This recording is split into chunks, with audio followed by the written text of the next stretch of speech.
భూకంప బాధిత మయన్మార్ కోసం భారతదేశం ఏ ఆపరేషన్ను ప్రారంభించింది? ఆపరేషన్ బ్రహ్మ.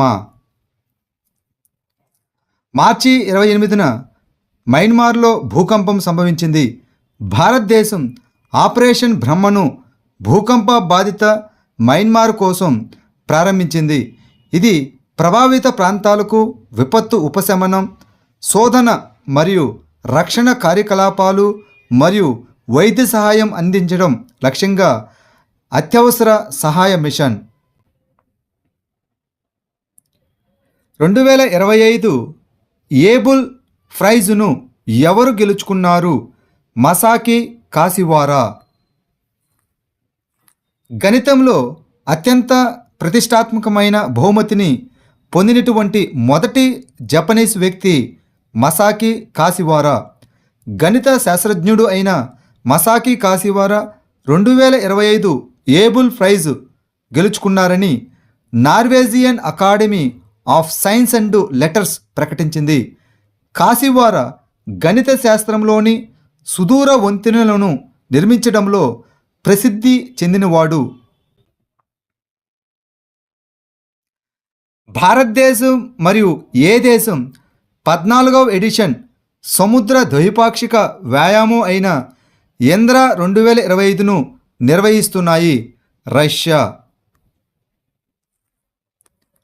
భారతదేశం మరియు రష్యా మార్చి 28 నుంచి ఏప్రిల్ 2, 2025 వరకు చెన్నై తీరంలో మరియు బంగాళాఖాతంలో ఇంద్ర 2025 యొక్క 14వ ఎడిషన్ వ్యాయామం నిర్వహిస్తున్నాయి.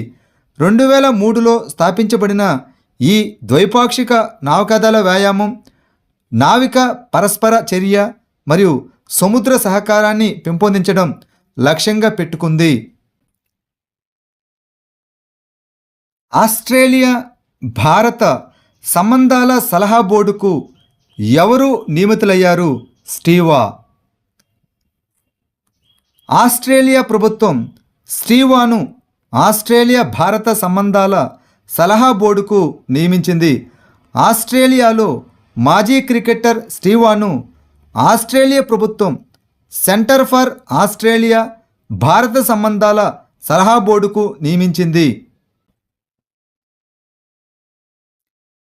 భారత సాయుధ దళాలు త్రివిధ దళాల విన్యాసం అయిన ప్రచండ్ ప్రహారాను ఎక్కడ నిర్వహించాయి? అరుణాచల్ ప్రదేశ్. భారత సైన్యం అరుణాచల్ ప్రదేశ్లోని తూర్పు కమాండ్ ఆధ్వర్యంలో try services integrated multi domain warfare exercise అయినటువంటి ప్రచండ్ ప్రహారను నిర్వహించింది. ఎల్ఎన్టీ ఫైనాన్స్ బ్రాండ్ అంబాసిడర్గా ఎవరు నియమితులయ్యారు? జస్ప్రీత్ బుమ్రా. బ్రాండ్ విజిబిలిటీ మరియు కస్టమర్ ఎంగేజ్మెంట్ను మెరుగుపరచడానికి ఎల్ఎన్టీ ఫైనాన్స్ భారత క్రికెటర్ అయిన జస్ప్రీత్ బుమ్రాను బ్రాండ్ అంబాసిడర్గా నియమించింది. భారత బౌలర్ తన ఆర్థిక ఉత్పత్తులు మరియు సేవలను ప్రోత్సహించడానికి బహుళ వేదికలలో ఎల్టీఎఫ్ యొక్క అబౌవ్ ది లైన్ అనగా ఏటీఎల్ మరియు బిలో ది లైన్ అనగా బీటీఎల్ మార్కెటింగ్ ప్రచారాలలో భాగంగా ఉంటాడు. యూకే ఆధారిత హురున్ గ్లోబల్ రిచ్ లిస్ట్ 2025 ప్రకారం ఆసియాలో బిలియనీర్ల రాజధానిగా ఏ నగరం నిలిచింది? Shanghai, China. Hurun global rich list 2025 విడుదలైంది. షాంఘై ఏషియా బిలియనీర్ రాజధానిగా ముంబైని అధిగమించింది మరియు భారతదేశం 284 బిలియనీర్లతో ప్రపంచవ్యాప్తంగా 3వ స్థానంలో ఉంది. అమెరికా 870 మంది బిలియనీర్లతో అగ్రస్థానంలో ఉండగా చైనా 823 మంది బిలియనీర్లతో 2వ స్థానంలో ఉంది.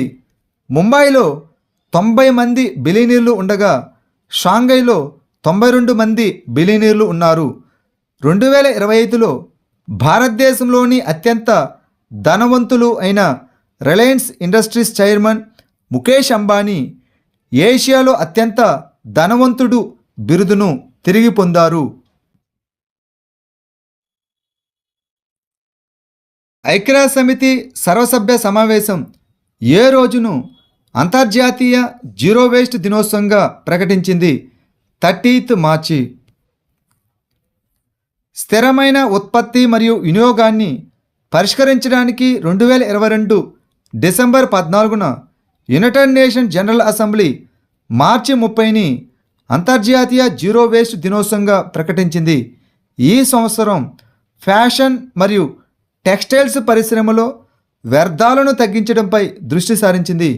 ఈ సంవత్సరం యొక్క థీమ్ వచ్చేసి ఫ్యాషన్ మరియు టెక్స్టైల్స్లో జీరో వేస్ట్ వైపు.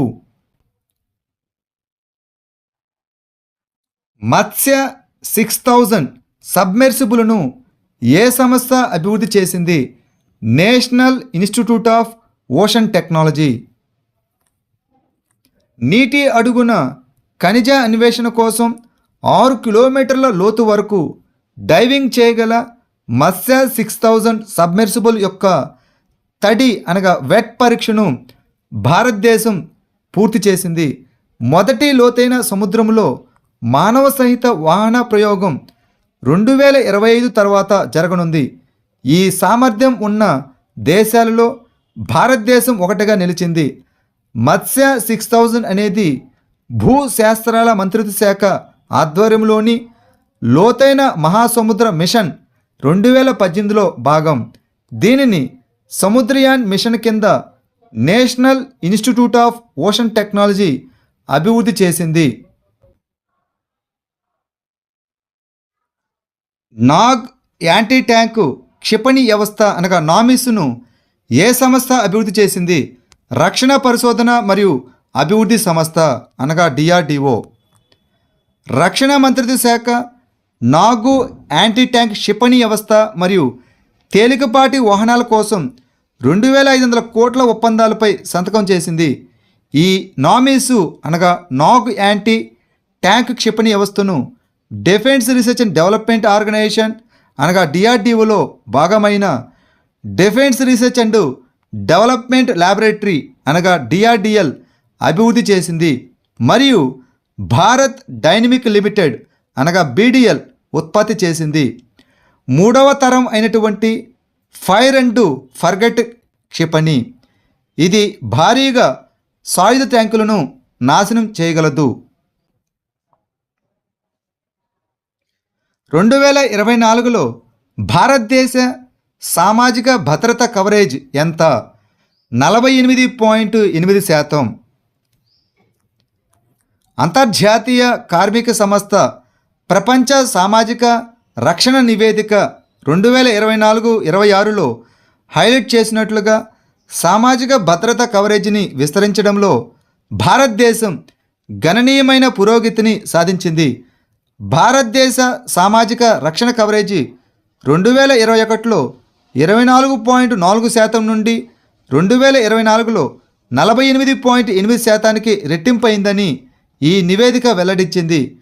కార్మిక మరియు ఉపాధి మంత్రిత్వ శాఖ ప్రకారం దాదాపు 920 మిలియన్ల మంది ఇప్పుడు కేంద్ర ప్రభుత్వ పథకాల ద్వారా నగదు లేదా వస్తువు రూపంలో కనీసం ఒక రకమైన సామాజిక రక్షణ నుండి ప్రయోజనం పొందుతున్నారు. భారతదేశం యొక్క పురోగతి ప్రపంచ సామాజిక రక్షణ కవరేజీలో 5% పెరుగుదలకు దోహదపడింది. ప్రపంచంలో 5వ ధనవంతురాలైన భారతీయ మహిళ ఎవరు? Roshni Nadar. HCL technologies chairperson అయిన రోష్ని నాడార్ ప్రపంచంలోని టాప్ 10 ధనవంతురాలైన మహిళల జాబితాలోకి ప్రవేశించిన మొదటి భారతీయ మహిళగా చారిత్రాత్మక మైలురాయిని సాధించారు. UK ఆధారిత హురున్ గ్లోబల్ రిచ్ లిస్ట్ 2025 ప్రకారం ఆమె 3.5 లక్షల కోట్ల నికర విలువతో ప్రపంచంలోని అత్యంత సంపన్న మహిళలో 5వ స్థానంలో నిలిచింది. ఆమె భారతదేశంలో అత్యంత ధనవంతురాలైన మహిళగా కొనసాగుతోంది. రామాయణ సమ్మేళనం ఏ ఏషియా దేశంలో నిర్వహించబడింది? శ్రీలంక.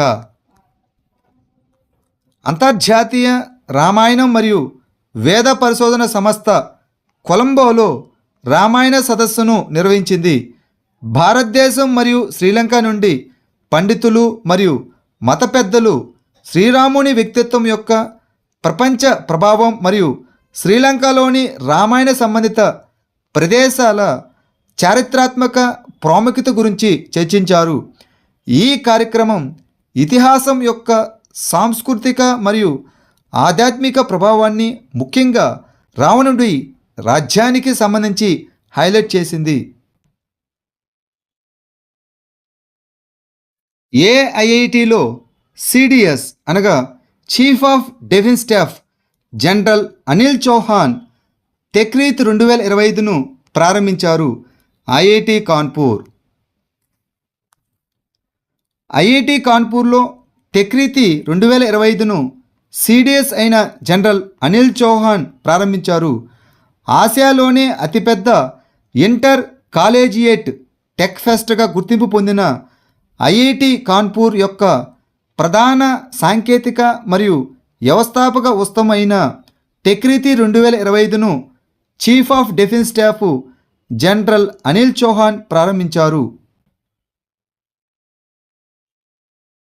మధ్యప్రదేశ్ ప్రభుత్వం ఏ రాష్ట్రంతో కలిసి గంగా నర్మదా టూరిజం కారిడార్పై పనిచేస్తున్నది? ఉత్తరప్రదేశ్. 47వ జాతీయ జూనియర్ మహిళల హ్యాండ్బాల్ టోర్నమెంటు ఎక్కడ జరిగింది? లక్నో, ఉత్తరప్రదేశ్.